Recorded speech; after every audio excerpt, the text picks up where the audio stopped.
এরা হলো ইমানের দাবিতে সত্যবাদী, আর এরাই হচ্ছে প্রকৃতপক্ষের মুত্তাকি। আমরা মুত্তাকি বুঝি দাঁতে ছাতা, দাড়ি টাড়ি আশ্রয় না, জাব্বা জুব্বা গায়ে দিয়ে কোনো জায়গায় পড়ে থাকে।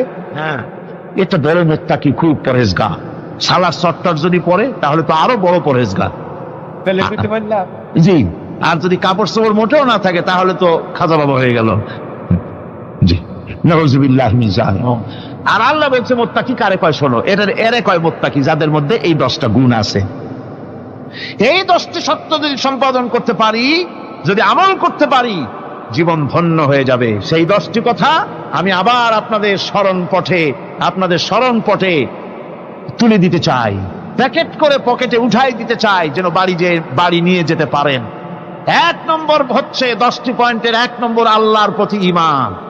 1 নম্বরে আল্লাহর প্রতি ঈমান, 2 নম্বরে পরকালের প্রতি ঈমান, 3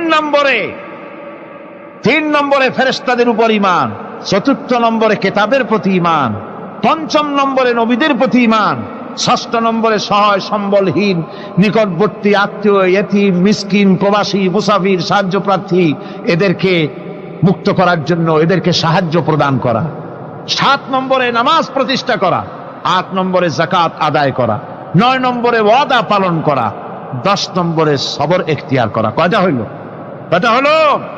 এই 10টি কাজ যদি আমরা পালন করতে পারি, বিপদে মুসিবতে ধৈর্য ধারণ করতে পারি, যত মুসিবত আসুক